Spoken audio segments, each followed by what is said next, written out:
Hello, ma'ams. Magandang hapon po sa inyong dalawa. Gandang hapon po. Hello po. Ma'am, marami po kasi 'di ba yung parang maraming kababayan natin na hindi nalalaman kung saan napupunta yung mga budget ng gobyerno.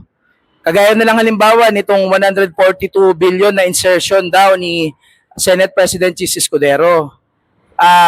Tapos may panawagan po si Pangulong Bongbong Marcos Jr. and si Speaker Martin Romualdez na gawin na pong bukas sa publiko or transparent itong mga budget process. Meaning, mapapanood natin kung paano pinag-uusapan kung saan mapupunta yung mga budget para sa iba't ibang bagay. Kayo po ba, sang-ayon po ba kayo sa hakbang na ito na gusto mangyari ni Pangulong Bongbong Marcos Jr. and ni Speaker Martin Romualdez?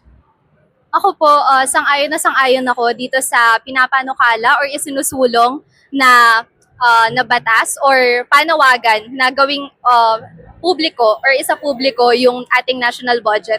Bilang treasurer din ng aming organisasyon, sobrang halaga sa akin na magkaroon ng transparency when it comes to the process kung saan nga ba ina-allocate yung budget. And kung sa small organization pa lang, very important na talagang inform yung constituents kung saan namin kung balak i-allocate yung mga pondo, mas lalo na on a national level, especially since we are the taxpayers. So basically, we deserve the kind of services, we deserve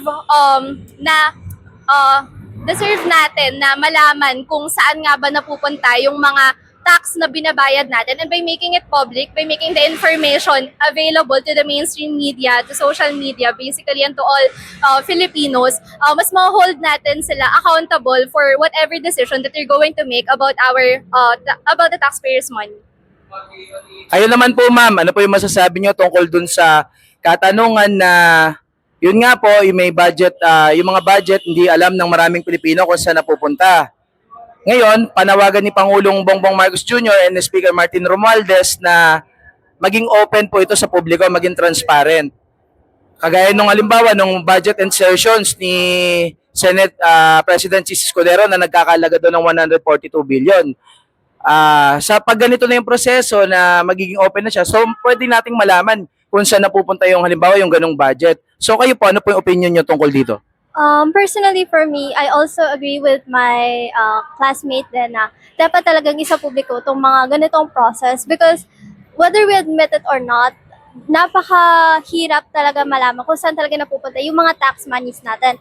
Especially with the recent budget cuts to education, DepEd, and other departments of the government na parang bakit ganun yung naging process? Like, why was the budget cut for DepEd? Why was college funds cut? So, by allowing the public, the people, to see where their money is actually going to, makikita talaga natin na, okay, so sa ganyan na pupunta. So, we can actually be able to voice our opinions na, wait, bakit parang for us, hindi namin gusto na dyan napupunta yung budgets or yung tax monies natin. As also, yun nga yung colleague ko is the treasurer sa organization namin. As her finance director din na, parang so far, very sa organization namin na parang very important sa amin yung transparency na kitang-kita down to the peso, down to the centavo, dapat naka-allocate talaga ang funds namin sa tamang kung saan namin talaga inallocate siya in the first place. So, very strict ang org namin na parang dapat eksaktong ganito lang para sa ganitong bagay. And we can't just willy-nilly the process of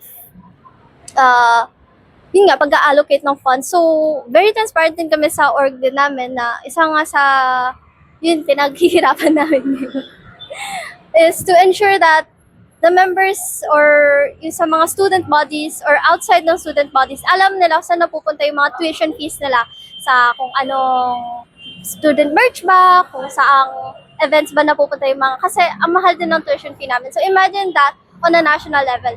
Ang laki-laki ng tax na binabayaran. We are one of the highest tax-paying countries. But as you can see, where is the service going? Okay po, ma'am. Thank you po. Hello, madam. Good afternoon po. Good afternoon. Madam, si Pangulong Bongbong Marcos Jr. and si House Speaker Martin Romualdez, may panawagan po sila ng transparency sa ating gobyerno. Gusto po nilang buksan sa publiko itong budget process. Halimbawa, ito na lang budget ni Senate President Chis Escudero noong nakaraan, 142 billion pesos na insertion, nabalita po yun. So ang gusto po mangyari ni PBBM at ni Speaker, maging bukas na yung sa publiko itong budget process. Halimbawa, katulad ng bicameral committees. Kayo po, ano po masasabi nyo dito sa panawagan pong ito ng ating Pangulo at ni House Speaker? Transparency is important po, especially in these days because madami tayong tax na binabayaran, ang dami nating pondo, pero sana pupunta. We need transparency para yung mga nakaupo sa government is maging accountable din kung saan napupunta yung pera ng taong bayan. Yes. And para maging reassured din yung mga taong bayan kung saan napupunta yung mga binabayad natin kasi ang dami, ang laki. Parang every galaw natin meron tayong binabayarang tax and hindi natin alam kasi wala namang growth. Kung meron man, kaunti-unti, pero hindi sapat kung ikukumpara mo sa mga binibigay at tinatanggap nila. Ganun. Ay ma'am, thank you po. Hindi ba ako haggard dyan? Ay, hindi. Ang ganda mga dito. Gusto mo, filteran ko pa eh. Ito na po ma'am ha. Hello ma'am, good afternoon po sa inyo. Good afternoon po. Madam, tanong ko lang po sa inyo. Lately po kasi may issue po si Senate President Escudero ng 142 billion na budget insertions. Kasunod po nito ay nanawagan po si Pangulong Bongbong Marcos Jr. at si House Speaker Martin Romualdez na gawin ng transparent ang mga budget process sa ating mga mamamayan. So, ibig sabihin, pwede na tayo magkaroon ng access para malaman natin kung ano ba talaga ang nangyayari dito sa mga budget na ito, saan ba ito ilalaan, di ba? So kayo po, pabor po ba kayo sa hakbang na ito ni PBBM and ni Speaker Martin Romualdez? In my opinion po, super good po yung idea ng pagiging transparent po in the public. Especially since lahat po naman ng tao is nagbabayad fairly ng tax, even the marginalized sector. So, if magiging mas transparent po tayo sa kung saan po napupunta yung mga pera and yung pondo, syempre po, mas magkakaroon ng ease yung public kung saan po napupunta yung binabayad po nila. Also po, through that, magkakaroon din po ng different views and different perspectives yung iba't ibang tao and opinions din po as to where napupunta yung pera nila. So through that po, pwede po sila makapag-suggest kung saan po nila, kumbaga gusto, makakatulong po sila kung saan nila gustong maipunta po yung kanilang pera na binibigay po sa gobyerno. So yun po. So overall, I think the idea po of the transparency in terms of budget po is a very good idea po. And I think mas makaka-create po siya ng peace of mind sa public. Yun po. For simplicity din ma'am, di ba? Halimbawa, kung may partner ka, no? Transparent siya dapat. Gusto nyo, di ba? Yung pwede nyo mabasa yung yung chats niya sa cellphone. Tama po ba yun? Okay. Ano lang po, siguro mas maganda po yung wala pong tinatago na sekreto. Yun po. Ayun, thank you. Ang ganda po na sagot niyo, madam. Thank you. Thank you po.